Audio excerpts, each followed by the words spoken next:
And welcome into the Aggie Overtime Zoomcast, brought to you by your Geico local office. This is our third episode, as we're joined now by Edmonds basketball coach Jim Less. And Coach, first of all, I just got to say it's really good to see you. It's been a while. It's great to see your face, even if it is through the Zoomcast.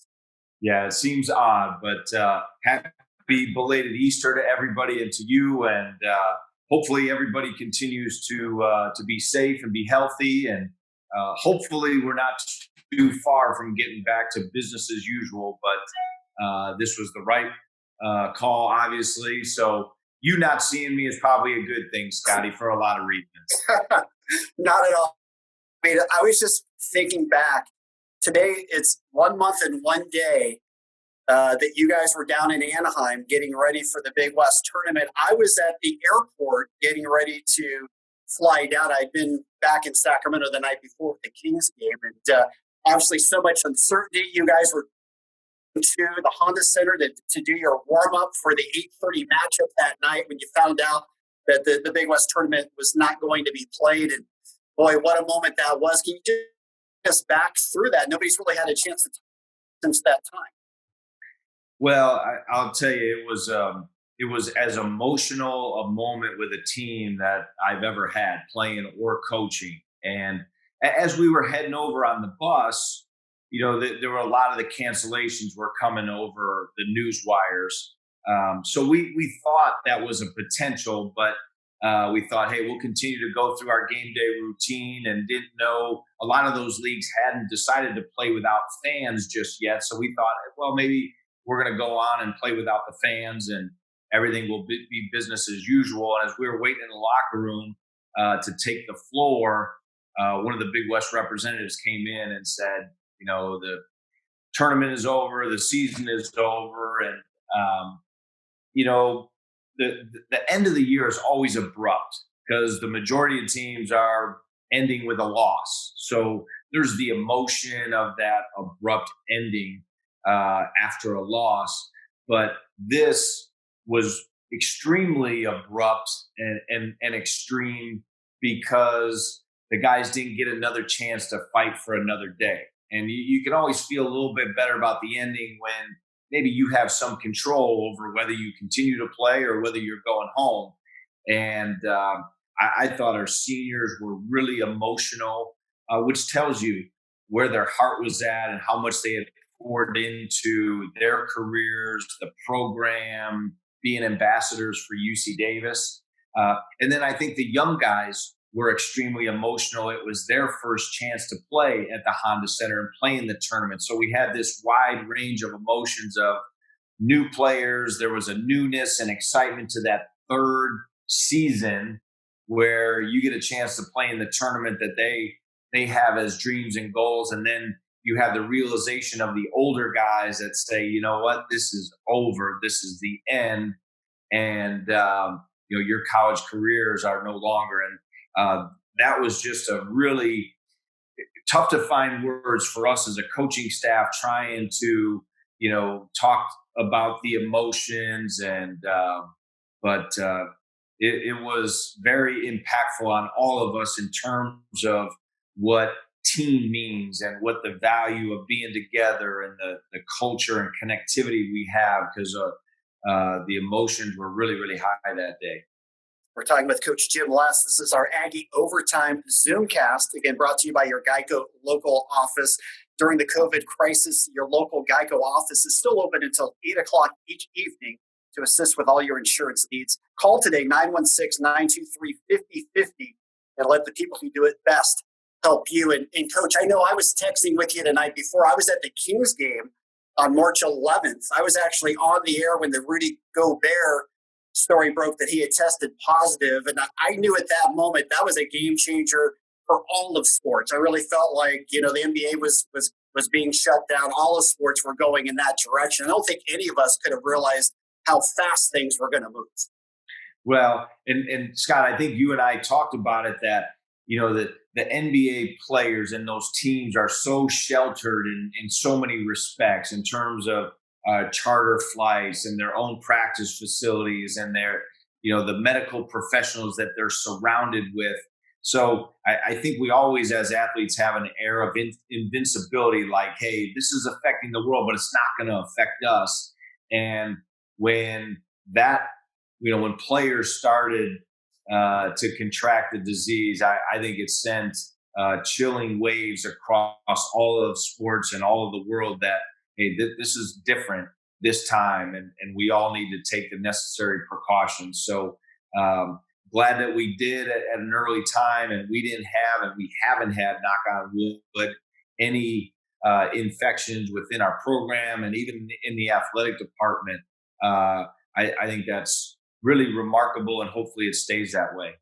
Absolutely. That's a true blessing. And coach, I have to say, I've been traveling with you for 9 years now, and you guys are one of the cleanest organizations. I don't think I've ever walked on a UC Davis men's basketball bus without out and ready to sanitize my hands. So you guys have been practicing these good things before this whole crisis. Well, it does help that the coaches are germaphobes, so that rubs off. So we're always packing the hand sanitizer, whether it's a pandemic or it's just everyday life, and trying to keep everybody healthy coming in, on and off the bus, on and off the plane, and they're just. It's funny now because as you're watching TV and you're watching movies, and the first thing you're thinking of, oh, look how close everybody is. Or I was watching the Masters yesterday, of Tiger's 19 win, and you're just looking at how many people and how in close proximity, and it puts it in perspective what we're trying to do now, and how quickly and how hard of an adjustment that was.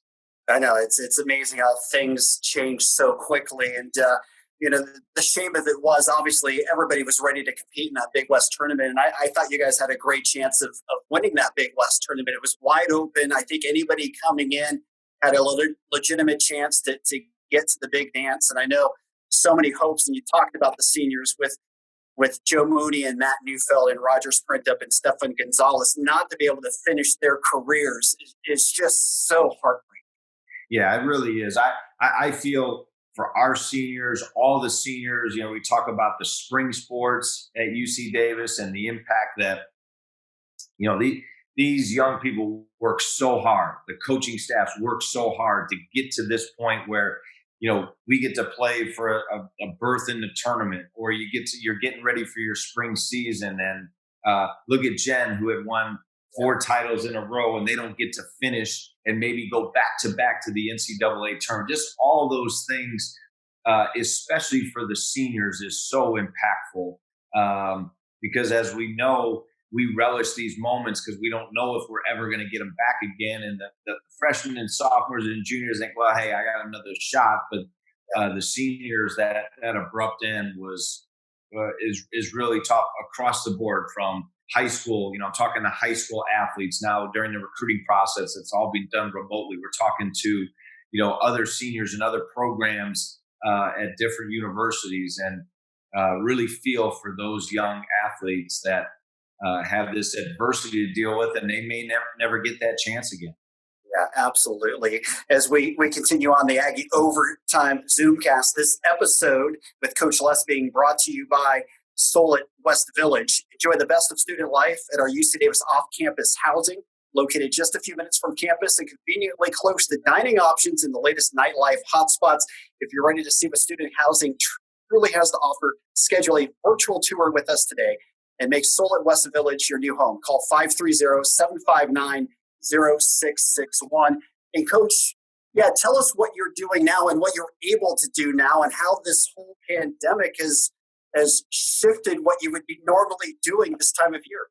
Well, this is what I've been doing for a lot of the time, is sitting in my makeshift home office and talking to a lot of different factions of UC Davis basketball through Zoom, whether it's recruiting presentations, it's coaches, it's our staff, it's our players, coordinating everybody that makes sure the academics is going well, make sure guys are continuing to be healthy, but also have opportunities that if they can and if they're willing to try and work out and stay in some semblance of physical shape, So a lot of that comes into play. And then there's a lot of reflection, looking back at this past year as we build our team going forward, what our strengths, what our weaknesses were.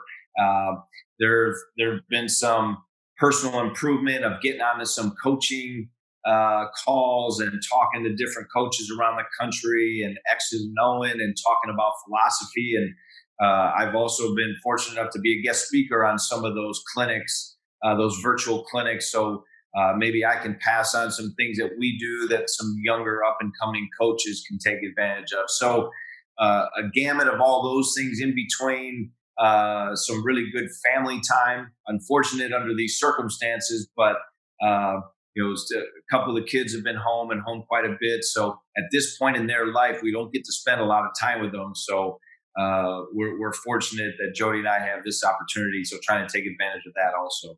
Yeah, that's the real blessing, to be with your family during this time. There's no question about that. Are you able at all? I know it's so uncertain, but in terms of planning out as you look towards next year and everything that may or may not ensue, have you been able to kind of put together that game plan, that timeline of how you go towards next October, November?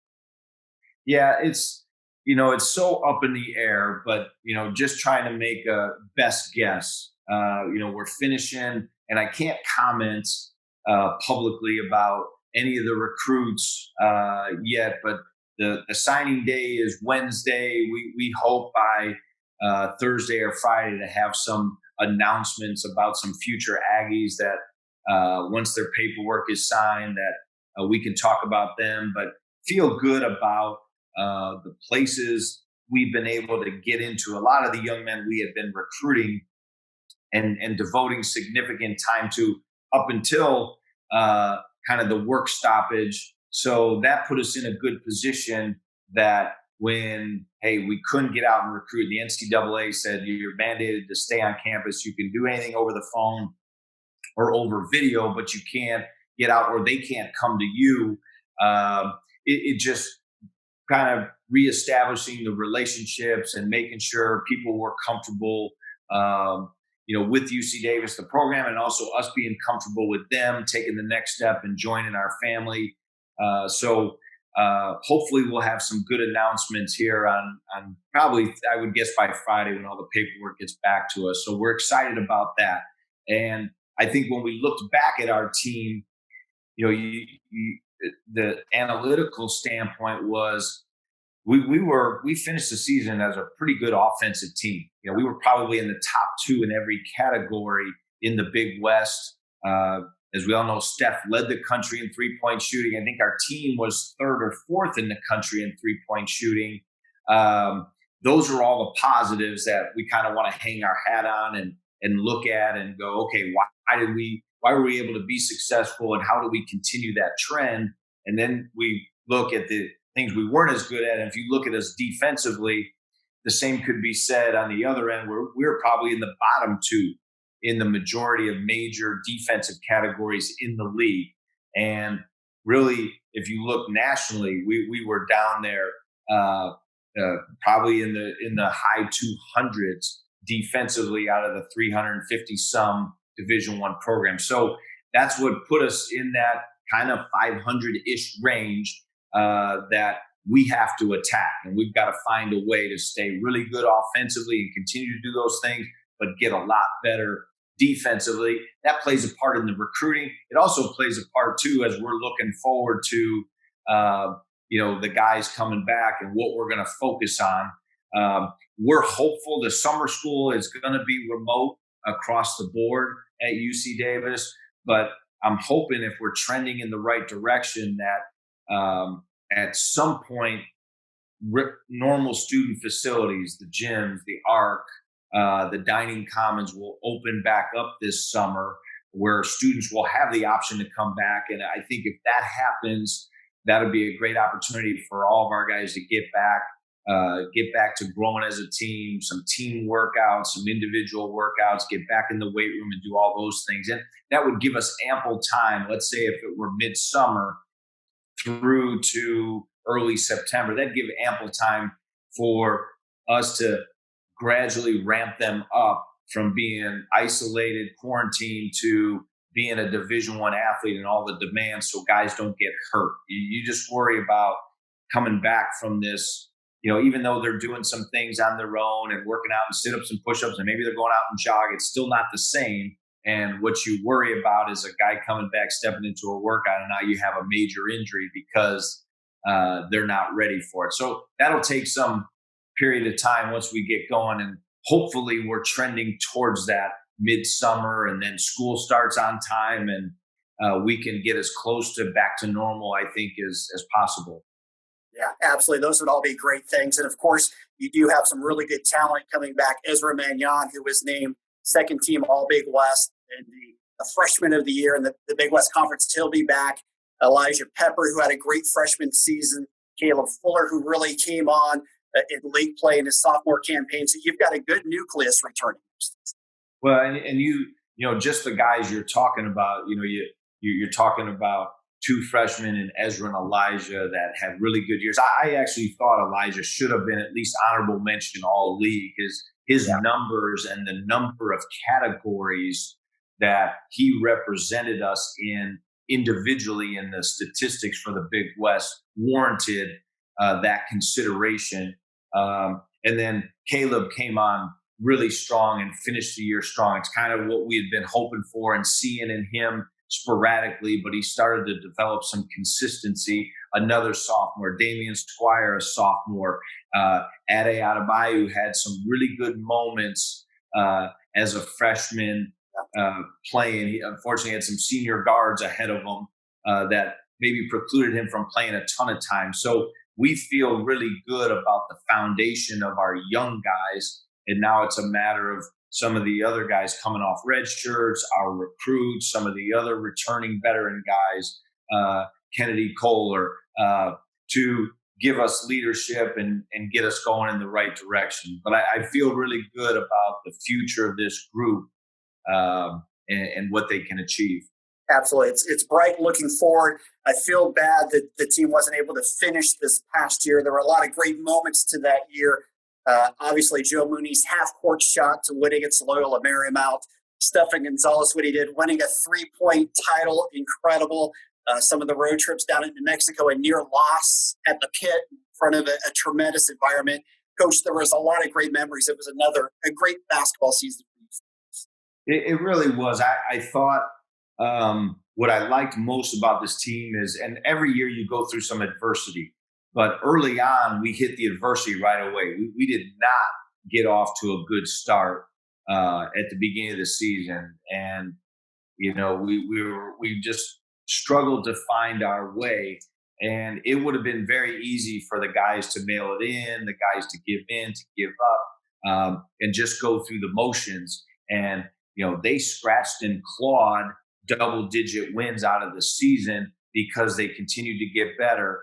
And even some of the late game losses late in the year, as frustrating as they were, when you looked at those games and studied them on film, you saw the progress. You saw on both ends of the floor guys getting better.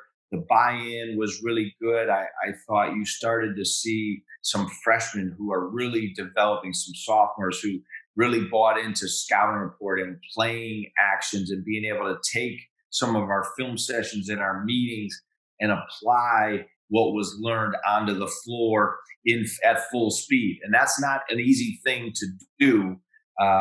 So really encouraged by that end in the year. And again, we threw a lot of young guys to the Wolves with the hope of them being able to show that progress. So that's going to pay dividends going forward. Absolutely. Looking forward to next season. Hopefully we'll have a full season and we'll be ready to roll. And Coach, as always, thank you for this past season. Appreciate it. Glad you're healthy, safe. Give my best to Jody, Tyler, your entire family. And I look forward to seeing everybody with Aggie men's basketball, hopefully sometime soon. Well, Scotty, we appreciate you. You do a great job. And I get to listen to because I'm watching all these tapes and I hear the broadcasts, and we're fortunate to have one of the best in college basketball, and not only a great professional, but a good friend. And we appreciate you. And I'm glad you're safe and healthy, and wish your family the best during this time too. Thank you, Coach. That means a lot to me. I appreciate that. All right, that's going to do it for this edition of the Aggie Overtime Zoomcast. We appreciate you watching. We'll be back. We're going to have Coach Jennifer Gross on as well next week. Everybody stay healthy. And, of course, go Ags. Go Ags.